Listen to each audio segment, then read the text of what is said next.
देश की ताकत तीनों है महान, जवान, किसान और जनता महान। सिख धर्म में नेतृत्व के चयन पर बड़ा सवाल। एसजीपीसी की जत्थेदार नियुक्ति अदालत में घिरी। चंडीगढ़ की अदालत ने केंद्र और एसजीपीसी को भेजा नोटिस। धार्मिक अधिकारी बनाम कानूनी सीमाओं पर बहस तेज। सिख समुदाय में धार्मिक नेतृत्व के चयन को लेकर बड़ा विवाद खड़ा हो गया है। अकाल तख्त सहित 3 प्रमुख सिख तख्तों के जत्थेदारों की नियुक्ति और बर्खास्तगी के खिलाफ अमृतसर निवासी गुरमुख सिंह द्वारा दायर याचिका पर चंडीगढ़ की सिविल अदालत ने केंद्र सरकार और शिरोमणि गुरुद्वारा प्रबंधक समिति एसजीपीसी को नोटिस जारी किया है। यह मामला सिख धार्मिक संस्थाओं की स्वायत्तता, धार्मिक परंपराओं और कानूनी दायरे की जटिल बहस को जन्म दे रहा है। याचिका में क्या है? गुरमुख सिंह ने अदालत से मांग की है कि एसजीपीसी को जत्थेदारों की नियुक्ति या हटाने से स्थायी रूप से रोका जाए।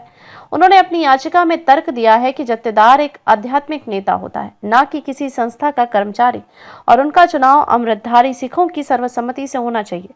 उन्होंने कहा कि एसजीपीसी जो 1920 में गुरुद्वारों के प्रशासन के लिए गठित की गई थी, अपनी सीमाओं से बाहर जाकर सिख समुदाय के धार्मिक नेतृत्व में हस्तक्षेप कर रही है। याचिका में सिख गुरुद्वारा अधिनियम 1925 और संविधान के अनुच्छेद 25 और 26 का हवाला दिया गया है, जो धार्मिक आजादी और संस्थागत स्वायत्तता से जुड़े हैं। अदालत का रुख। सिविल जज जूनियर डिवीजन की अदालत ने याचिका पर सुनवाई करते हुए कहा कि फिलहाल वादी को अंतरिम निषेधाज्ञा देने का कोई आधार नहीं बनता।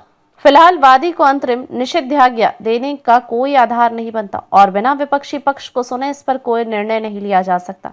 अदालत ने चंडीगढ़ के गृह सचिव के माध्यम से केंद्र सरकार को भी नोटिस भेजा है और 19 मई 2025 को अगली सुनवाई की तारीख तय की है।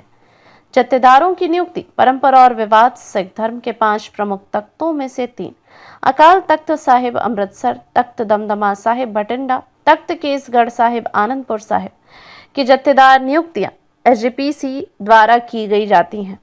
वहीं बाकी 2 तख्त श्री पटना साहिब बिहार, तख्त श्री हजूर साहिब नांदेड़ महाराष्ट्र की नियुक्तियां वहां की स्वतंत्र प्रबंधक समितियों द्वारा की जाती है।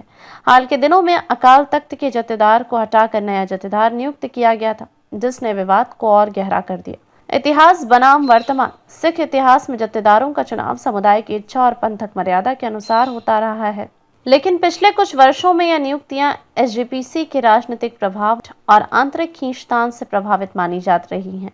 आलोचकों का मानना है कि एसजीपीसी धार्मिक संस्था से अधिक राजनीतिक मंच बन चुकी है, जो सिख नेतृत्व को स्वतंत्रता से काम नहीं करने देती। क्या कहते हैं विशेषज्ञ? धार्मिक मामलों के विशेषज्ञ और सिख इतिहासकारों का मानना है कि यह मुकदमा सिख धर्म में आध्यात्मिक नेतृत्व बनाम संस्थागत नियंत्रण की बहस को कानूनी रूप देगा।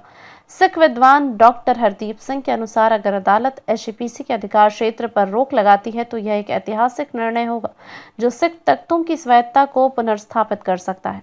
भविष्य की दिशा। यह मामला सिर्फ एक कानूनी लड़ाई नहीं, बल्कि सिख धर्म की परंपराओं और नेतृत्व की वैधता को लेकर एक महत्वपूर्ण मोड़ है। अदालत का अगला आदेश आने वाले समय में जत्थेदारों की नियुक्ति प्रक्रिया और एसजीपीसी की भूमिका को नए सिरे से परिभाषित कर सकता है। अधिक अपडेट के लिए लाइक, शेयर और सब्सक्राइब करना न भूलें।